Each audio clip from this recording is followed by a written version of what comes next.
Good morning student. आज हम शुरू करने जा रहे हैं अधिकारों के प्रकार। कल मैंने आपको बताया था कि अधिकार जो हैं वो कितने प्रकार के होते हैं।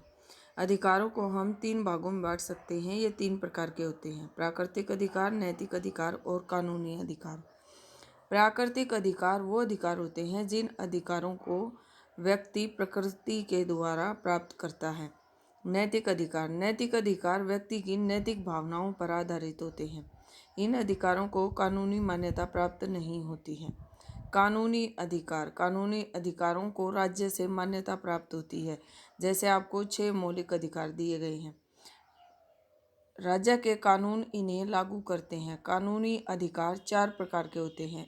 पहला मौलिक अधिकार, दूसरा सामाजिक अधिकार, तीसरा राजनीतिक अधिकार, चौथा आर्थिक अधिकार।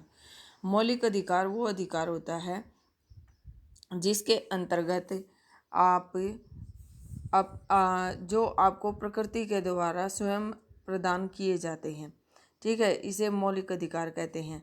फिर है आपका नेक्स्ट सामाजिक अधिकार, जो समाज के द्वारा आपको अधिकार प्रदान किए जाते हैं, सोसाइटी के द्वारा जो आपको अधिकार प्रदान किए जाते हैं। फिर आपके राजनीतिक अधिकार जैसे चुनाव लड़ने का अधिकार है। आप किसी अगर पार्टी में शामिल होना चाहते हैं तो वो आपको अधिकार मिला हुआ है। ठीक है, फिर है वोट डालने का अधिकार है। ये आपके राजनीतिक अधिकार हैं।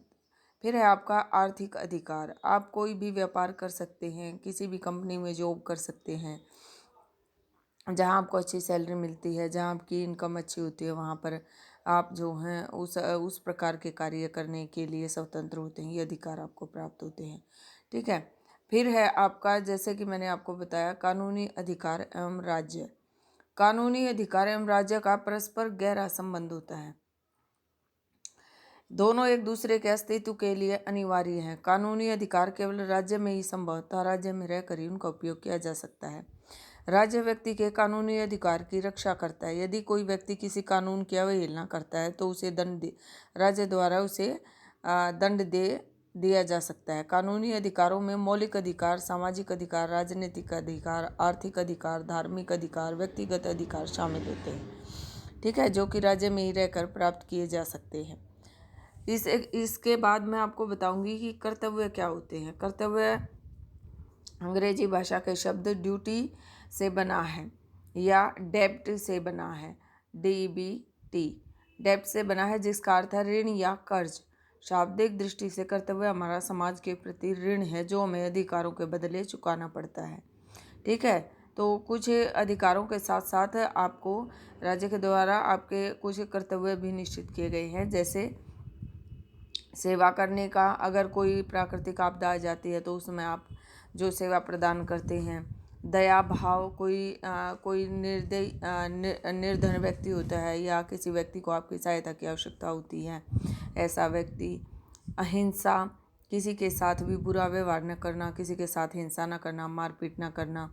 आत्म संयम बनाए रखना, कोई कितना भी आपसे क्रूरता से बात क्यों ना करे, आपको अपना संयम बना के रखना है। आज्ञा पालन व अनुशासन में रहना, जितना ज़्यादा आप अनुशासन में रहेंगे और बड़ों की आज्ञा का पालन करेंगे, ये करना भी आपका एक कर्तव्य है।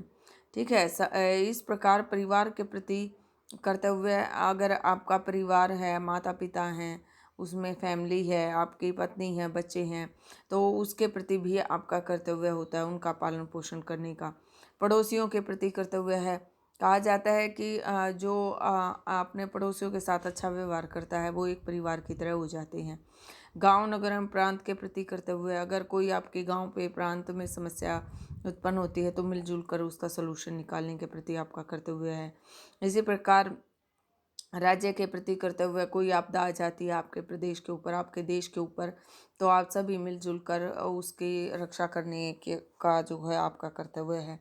फिर है विश्व के प्रति कर्तव्य, जैसे बहुत सारी समस्याएं हैं, पर्यावरण से रिलेटेड समस्या है, जल से संबंधित समस्या है, ओजोन गैस परत से संबंधित आपकी जो है समस्या है, तो ये केवल आपकी न होकर पूरे विश्व की समस्याएं हैं और अपने आप को पूरे विश्व समुदाय के साथ मिलजुल कर कदम से कदम मिलाकर आगे बढ़ना ही आपका कर्तव्य है। तो इस तरह से ये कुछ आपके अधिकारों के साथ साथ करते हुए भी दिए गए हैं। ठीक है बेटा। तो इसके अंदर दो दो कर्तव्य और अधिकार जो हैं वो एक दूसरे से, इन दोनों का गहरा संबंध है। इन एक से दूसरे को अलग नहीं किया जा सकता, इसलिए ये साथ साथ चलते हैं।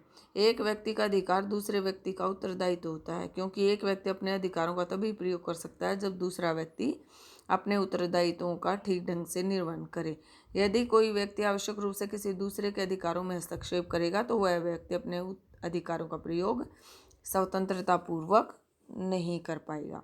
अतः प्रत्येक व्यक्ति को अपने अधिकारों के प्रयोग के साथ साथ अपने उत्तरदायित्वों का भी निर्वहन करना चाहिए। यदि एक व्यक्ति अपने उत्तरदायित्वों का निर्वहन करेगा तभी वह अपने अधिकारों का भी प्रयोग ठीक ढंग से कर पाएगा। तो स्टूडेंट, आज का ये आपका लास्ट वीडियो है, ये यहीं ख़त्म होता है इस चैप्टर का। इसके बाद इस चैप्टर में से मैं आपको कुछ क्वेश्चन आंसर दूंगी जो आज आपको लर्न करने हैं। ओके बेटा, थैंक यू।